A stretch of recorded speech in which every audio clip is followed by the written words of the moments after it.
graças ao amortecedor do BCE. Terça-feira é dia de comentário de António Vitorino e de Pedro Santana Lopes, na edição da noite.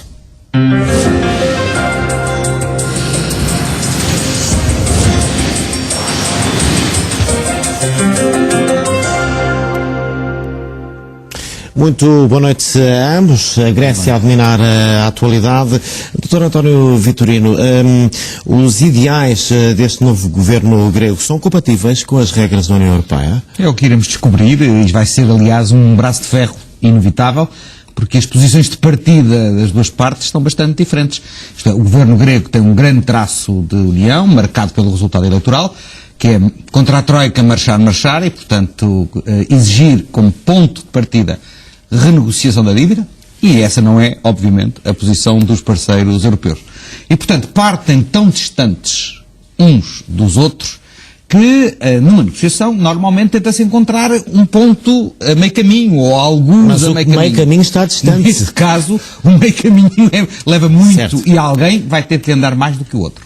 Mas estamos claramente num momento sem precedentes na União Europeia. Sim, um partido de extrema-esquerda, ou de esquerda radical, como lhe quiserem chamar, chega ao governo pelo voto popular, tem a legitimidade absoluta e total, faz uma coligação com um partido de direita que é um partido nacionalista eurocético, portanto, o que já indicia que o critério fundamental foi quem é que nos dá melhores garantias de ter uma frente comum contra a negociação europeia. Independentemente de todas as diferenças. Sim, eu acho que as diferenças ideológicas hoje na Grécia estão muito esbatidas. É verdade que também convém recordar que o sistema político e partidário grego implodiu nestas eleições. Isto é, o PASOK praticamente desapareceu. Socialistas temos 4%, 4, qualquer coisa. 4,69%. Sétima força política, 13 deputados. Há 5 anos tinham 40%. Abaixo do Partido Comunista, o KKPE, Exato. 15 deputados com 5,47%. Mas em todo caso... praticamente em vias de desaparecimento. A própria Nova Democracia, que era o partido alternante, ficou pelos 28%, ou seja, os partidos fundadores do sistema democrático grego em 1974, juntos, têm escassos 1/3 dos votos. O que significa que houve uma enorme renovação do sistema partidário grego e que isso vai colocar também novas questões em relação ao clássico alinhamento ideológico dos vários partidos. É um cenário, Dr. Pedro Santana Lopes, que admite ver em Portugal, ou somos menos impetuosos que os gregos? Acho que sim, somos uma boa expressão. Talvez sejamos menos impetuosos, mais, não vou dizer mais refletidos, mas... O povo é sereno em Portugal. Como diria o Almirante Pinheiro de Azevedo, de boa memória. Acho que sim, vamos lá ver. Temos todos ouvido estes dias, o Syriza obteve não uma grande vitória, desculpe o que eu estou a correr, mas um grande resultado. E um grande resultado... A diferença é o quê? É que uma grande vitória, com a enorme austeridade, a enorme crise, tudo o que há na Grécia, para mim seria, quer dizer, não chegar aos 40%, como diria o Dr. António Costa, Dr. António José Seguro, não é uma grande vitória, é um bom resultado, porquê? Porque veio muito baixo, lá está, falou-se no PAOK, foi para os 4%, o Syriza começou com 4%, chegou aos 37%, 38%, é um grande resultado. Mas ser uma grande vitória era não precisar de se aliar com a direita nacionalista, o que é de facto algo insólito. Mas é um grande resultado, não ser uma grande vitória, que abre, eu estou convencido, uma grande oportunidade para a Europa. A União Europeia precisava deste susto, este susto controlado, precisa de se pensar a si mesma, está cansada da ortodoxia reinante. E isso mostra nos níveis de crescimento europeu, as crises do sistema político, as crises sociais gravíssimas. A Europa não tem encontrado solução nos termos do quadro de raciocínio que normalmente trabalha. Não estou com isto a dizer que aquilo que o Syriza pensa e diz esteja certo, mas é um desafio. Pôr em questão aquilo que muitos dos dirigentes europeus dão como verdades adquiridas. Isso há algo que a evolução da política económica das últimas décadas mostra à Europa e ao mundo, Estados Unidos incluído, é que as ortodoxias e os dogmas de economistas, nomeadamente tradicionais ou clássicos, são suscetíveis de serem postos em causa. Mas diria que tem havido um certo autismo europeu, porque havia sinais crescentes de que esta vitória era anunciada, sim, tal como em Espanha, e vemos um Podemos a crescer, enfim, está tudo a assobiar para o lado, passa a expressão. Está.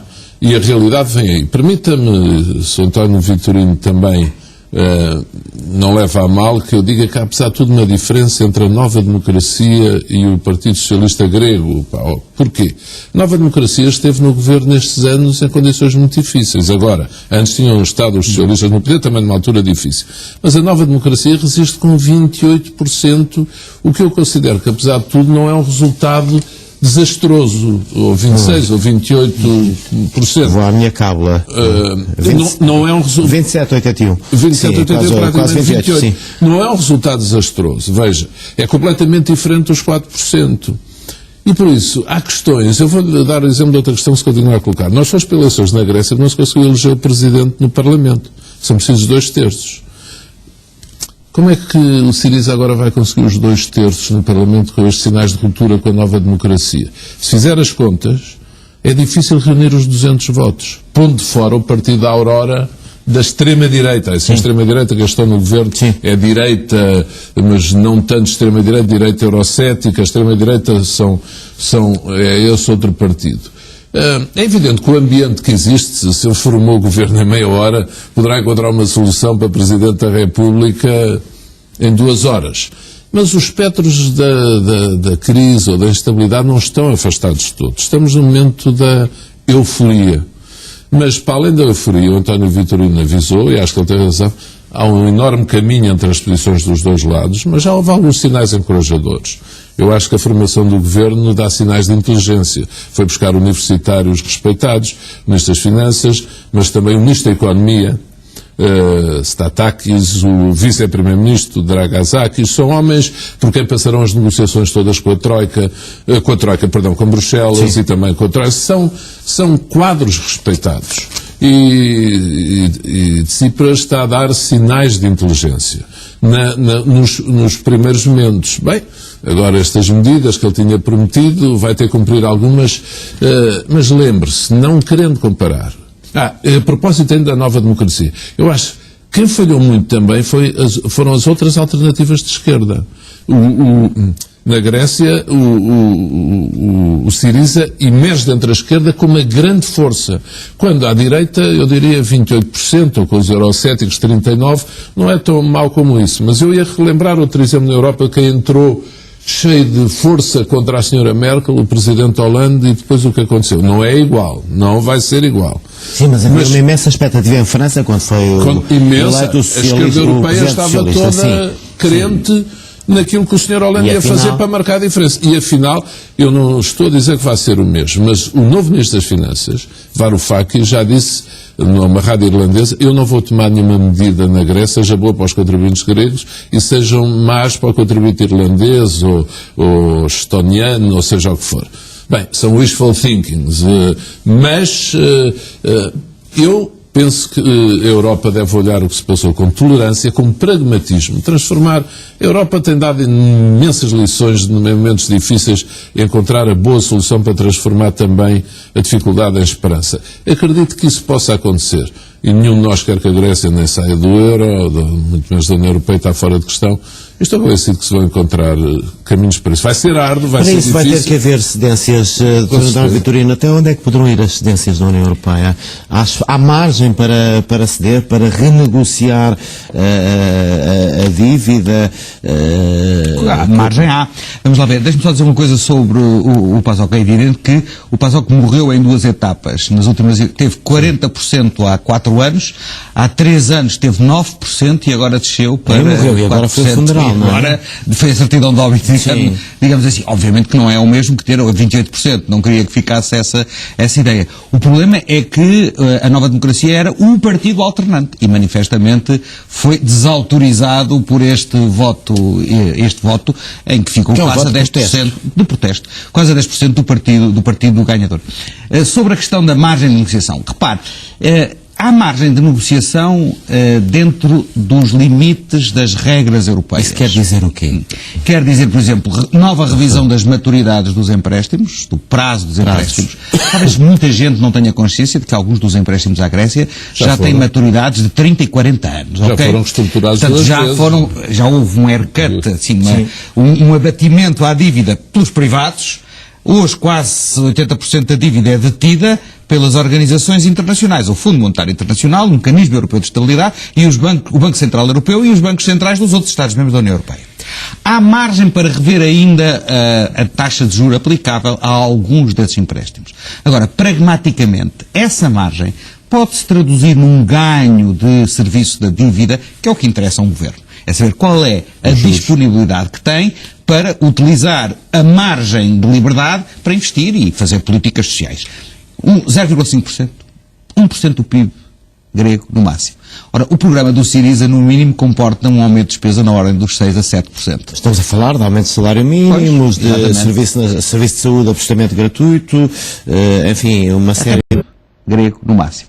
Ora, o programa do Syriza, no mínimo, comporta um aumento de despesa na ordem dos 6% a 7%. Estamos a falar de aumento de salário mínimo, de serviço de saúde absolutamente gratuito, enfim, uma série de medidas... Facto, o problema do curto prazo da Grécia não é os 177% da dívida, porque o serviço da dívida grego até é inferior em termos de percentagem do PIB do serviço da dívida português, por exemplo. O esforço, digamos. Isto é a riqueza que cada um de nós cria por ano e que é imediatamente afeta a pagar os juros da dívida, é inferior na Grécia do que é inferior em Portugal. Agora, obviamente que se o programa do Syriza pretende libertar 6% a 7% do PIB para as políticas de relançamento económico, eu não creio que aí haja margem europeia. E então vamos assistir Porque o equívoco, em meu entender, é centrar tudo na questão da dívida. Eu acho que alguns dirigentes do Syriza tinham colocado a questão mais interessante, que é a de se não deveria haver um plano Marshall para os países que estiveram sob assistência financeira. Um plano que permitisse criar condições de investimento para a retoma do crescimento económico, dinamizar a procura interna, fazer face às questões humanitárias que são dramáticas na Grécia, basta ver, enfim, nós temos aqui problemas com o Serviço Nacional de Saúde. Os problemas no Serviço Nacional de Saúde grego são incomensuravelmente maiores. Eu não estou a querer diminuir os nossos, só estou a chamar a atenção de que a situação na Grécia é de quase uma emergência humanitária em relação aos cuidados de saúde. E, portanto, neste contexto que eu estou a descrever, se calhar é mais interessante perguntar o que é que a Europa pode fazer para retomar o crescimento económico nos países que estiveram sob assistência financeira. Não é perdoar a dívida, praticamente. Não, pode ser um plano de investimentos públicos, um plano que corrija exatamente aquilo que o Syriza diz, e nisso tem razão, os desequilíbrios de competitividade entre os vários Estados que estão na mesma moeda única. Isto é, não é possível que a moeda única funcione só em benefício de alguns e em detrimento de outros que estão na moeda única. E neste momento o que nós estamos a ver é que a moeda única deu ganhos muito significativos a alguns dos seus países, a Alemanha à cabeça, e que constitui de facto um espartilho para o crescimento económico de alguns outros países, entre os quais está a Grécia e naturalmente também está em Portugal. Isso, em meu entender, não se resolve através da maquilhagem da dívida. Isso resolve-se através de um plano específico de investimento que resolva os problemas, os engarrafamentos do crescimento estrutural dos países que estiveram sob assistência financeira e que corrija os desequilíbrios de competitividade entre os Estados-membros da zona euro. E acho que era mais interessante aproveitar este abanão, como o Pedro lhe chama, este susto, que eu não sei se é controlado, esse é que é o problema. Se é controlado, o susto controlado. Controlado vai por conta dele. Susto eu subscrevo. Como é que vocês, há bocado, os portugueses são menos impetuosos? É para não ser muito impetuoso. Ok. Mas deixa-me só dizer uma coisa à proposta disto do Syriza. Os espectadores, há bocado, como ouviram dizer aquilo do resultado e da vitória, podem ter pensado, mas isto foi uma grande vitória. Só lembrar que o Syriza teve 149 deputados, não é? Desses 50 são bónus. Sim, porque o sistema eleitoral... O sistema eleitoral dá isso ao partido que ganha em primeiro lugar. E metade da Assembleia são 150. Portanto, sublinhar essa nota. Segundo, há um ponto que o Syriza propõe para juntar isto ao Plano Marshall, que se me agradou quando começou a Troika. Eu escrevi isso num artigo que tinha no Jornal Sol, uma coluna que tinha na altura, e que é... Eu sempre simpatizei com as linhas orientadoras da Conferência de Londres a propósito da dívida alemã do pós-guerra. Ou seja, a dívida não é perdoada, mas é paga também muito, digamos em termos gerais, em função da evolução da economia, com os devidos ajustamentos. Ou seja, se há período de crescimento e não ser culpa do próprio Estado, é amortizada mais dívida. Se, por razões internacionais, a economia contrai, o país, que não tem culpa, tem menos dívida para amortizar. É uma ideia, é uma linha de orientação que eu acho que em princípio é correta. E, por exemplo, a Troika, para os diferentes países intervencionados, nunca assumiu nem adotou. Ou seja, a bitola é igual para todos. Ou seja, o erro é o mesmo, que o António Vitorino falava desde o Tratado de Maastricht. A mesma receita, os mesmos objetivos para todos os países, independentemente dos seus níveis de desenvolvimento económico. Ou seja, o falhanço da coesão, que é essencial no projeto europeu. E, portanto, há ideias que o Syriza traz que podem ser bem trabalhadas. E não ser dogmática é isso. É exatamente não pensar que as boas ideias estão só do nosso lado.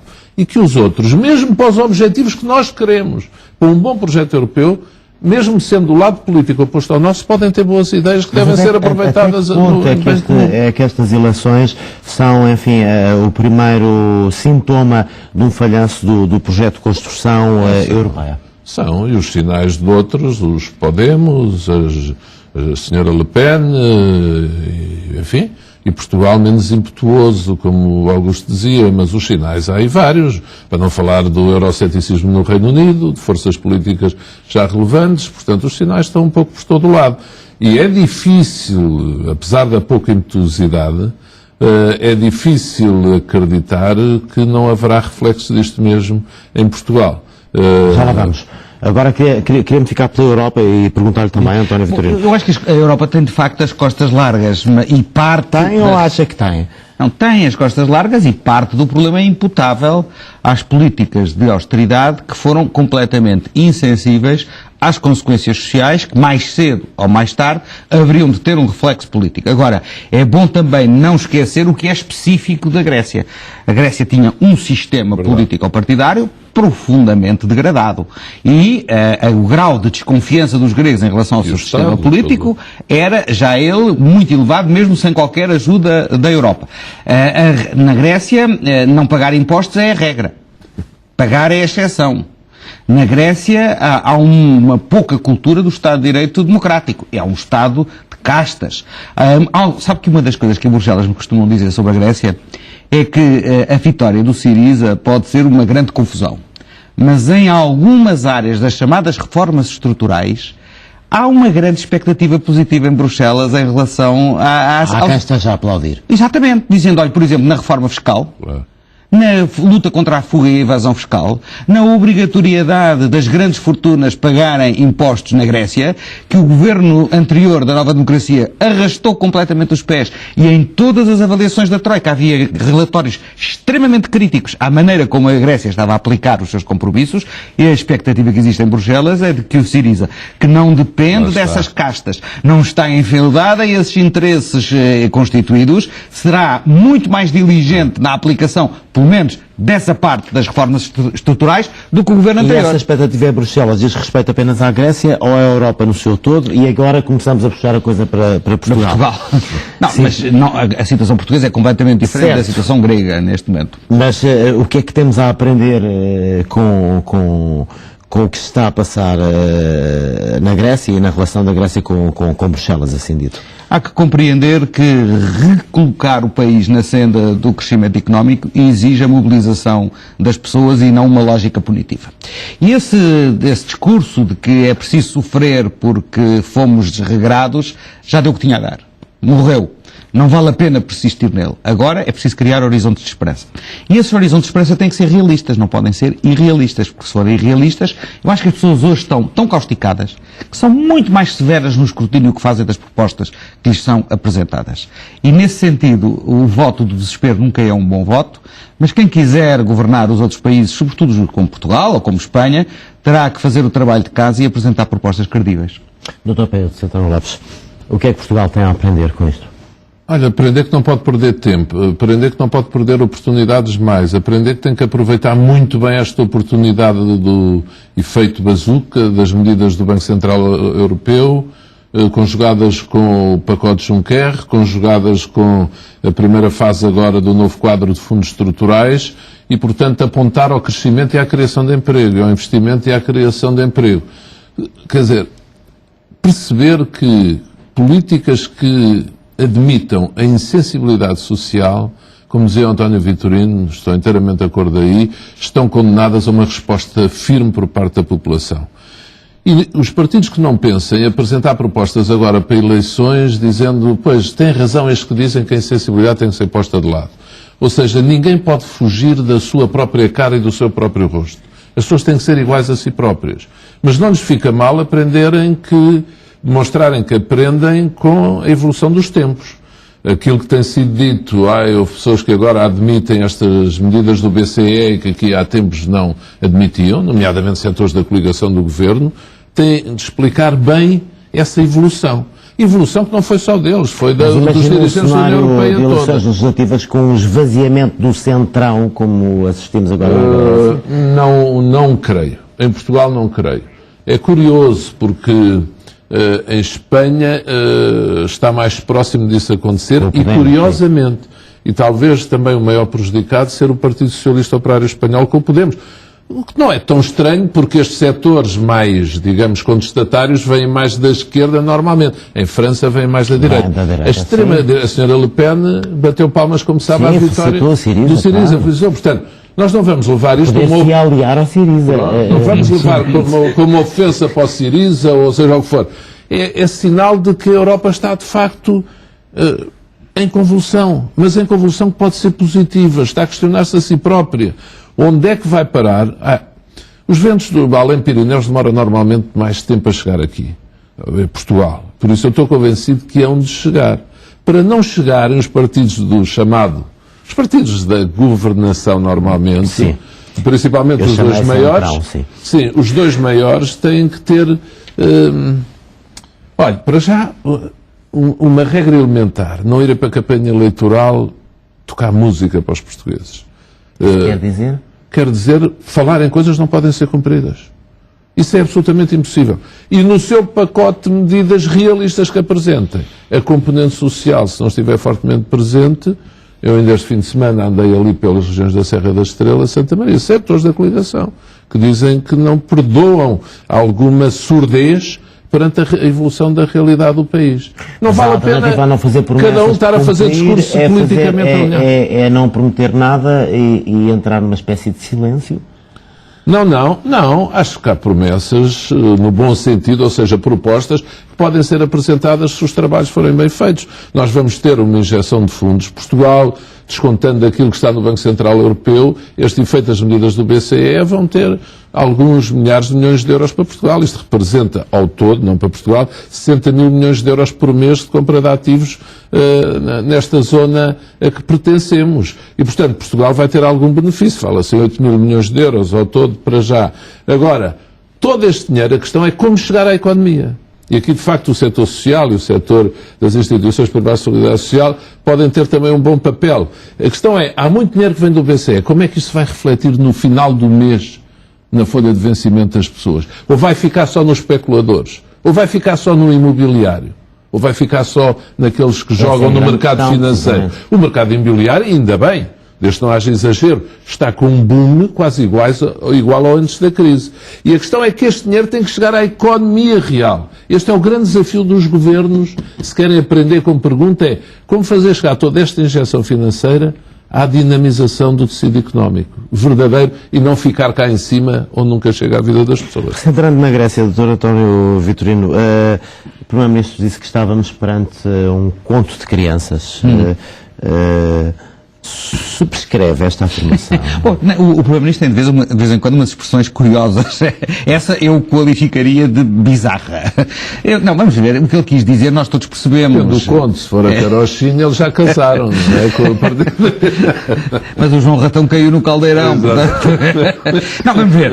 O que ele quis dizer, percebeu-se, é dizer que há demasiadas promessas e, de facto, nesse sentido, todos nós compreendemos. E que os gregos estarão a viver uma utopia, digamos. Não, vamos ver. Eu acho que a expressão democrática dos gregos tem que ser respeitada. Os gregos fizeram um voto de protesto e há que viver com isso, respeitar a decisão dos gregos e negociar com os gregos. Agora, o que eu tenho medo é das agendas escondidas. Não podem rasgar os compromissos assumidos. Pois não. Eu tenho medo é das agendas escondidas. E isso é que eu tenho medo. Como assim? Tenho medo que alguns da Europa pensem que a Grécia é uma boa vacina. E que, portanto, Tudo farão para dificultar qualquer acordo com a Grécia, para provar que o voto de protesto contra a austeridade é inútil. Esse é o meu medo. E isso é que nós, portugueses, temos que estar muito atentos. Também não vou isentar os gregos de responsabilidades, porque há na Grécia quem entenda que o país devia sair do euro. Essa era a posição do Syriza há 2 anos atrás. Depois virou grego suave. Quer dizer, não, queremos ficar. Porquê? Razão muito simples, 80% dos gregos querem ficar no euro, se eu quero ganhar as eleições, eu também quero ficar no euro. Paris vale bem uma missa, não é? Agora, não sei se não haverá dentro do Syriza, e se calhar até dentro deste governo que acabou de ser anunciado hoje, quem tenha a intenção de extremar posições para provocar um impasse e dizer, como vê, temos que sair do euro, a única liberdade possível é fora do euro. Essas são as agendas escondidas radicais, de que eu verdadeiramente tenho medo. Não é de contos de crianças. Eu tenho medo é dos Maquiavelis de trazer por casa. Pode haver, Dr. Pedro Santana Lopes, uma agenda escondida em tudo isto? Pode. Há muitas forças, até não europeias, interessadas em provocar esse abalo neste projeto. E no meio disto tudo, todas estas coisas, como sabemos, está uma forte competitividade entre moedas, está uma forte competitividade entre regiões económicas do mundo e, portanto, há os interesses mais variados. Não me causa nenhuma impressão um cenário como esse, que haja quem gostasse de empurrar para servir de vacina. Lembrando de Henry Kissinger em 75 com o Portugal revolucionário, mas eu não acredito nesse método em política, acho que é um método contraproducente. E, portanto, acho que há que respeitar a vontade dos gregos e negociar com eles construtivamente. Mas o governo português, o Primeiro-Ministro, ao falar neste conto de crianças, alinhou ou não imediatamente com a Sra. Merkel? Eu não ouvi a Sra. Merkel em falar em conto de crianças, portanto, não. E olha que eu não falo assim mal de todo alemão, portanto, estou atento. Passa por Zápia.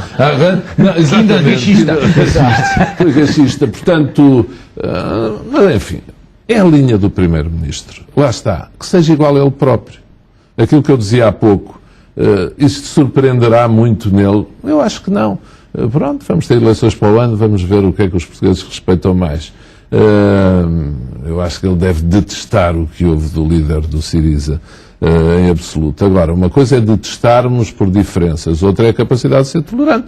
E ele fez o voto, espera que corra bem ao povo grego. Agora, ele manifestamente não acredita que isto assim corra. Ou alguém muda de posições, e acho que ele não acredita nada que seja a Sra. Merkel a mudar.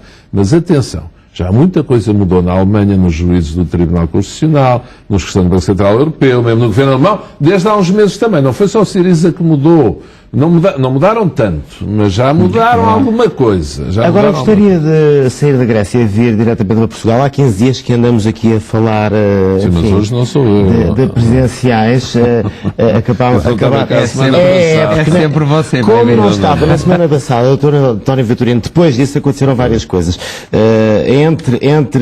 Há 15 dias, a semana passada, houve uma sondagem que o deu, enfim, como ganhador numa hipotética corrida presidencial com o Dr. Pedro Santana Lopes, e depois houve uma entrevista do secretário-geral do PS em que apontou o seu nome como um bom candidato para as presidenciais. Olha, eu quase que me dá vontade de citar uma frase que fez o seu caminho aqui há uns meses atrás, não talvez com muito sucesso. Qual é a pressa? Não, isso é mais ali para aquele lado. No centro-direita é que há vários candidatos que se disputam. Eu já disse há muito tempo que achava que a área do Partido Socialista tinha um excelente candidato, chamado António Guterres. Não tenho nada a retirar a essa afirmação e, por acaso, já que falo em sondagens, olha, a sondagem prova que eu tenho razão. Sim, mas as sondagens apontam, criam vários cenários e criam um cenário em que o engenheiro Guterres seria candidato, mas também a possibilidade de ser o candidato dessa área política e dá-lhe algum conforto em relação, por exemplo, ao Dr. Pedro Santana Lopes. Isso é-lhe... E não só, também agora em relação ao Marcelo de Sousa e a Rui Rio. Olhando para isso faz repensá-lo. Não, isso, olha, eu seria hipócrita se dissesse que era indiferente a essas coisas. Não sou nada indiferente. Acho que é um dado importante a ter em consideração. Mas como eu disse aqui à sua colega Ana Lourenço, eu acho que o candidato que melhor corresponde ao que é o meu entendimento do que o país precisa como Presidente da República, é o engenheiro Guterres, e já que toda a gente fala em sondagens, eu estribo-me também na mesmíssima sondagem. Muito bem. Agradeço a ambos terem estado esta Obrigado noite, mais também. uma vez na edição da noite. O resto de uma... Falou na semana passada, não estava sim. cá, e portanto esteve a solo há Ok, uma semana. estamos quites. Exatamente, em relação a essa matéria. Muito obrigado a ambos, muito boa Até para a noite. semana, se vocês quiserem. Agora fazemos uma curta pausa nesta edição, voltamos daqui a pouco. Até já.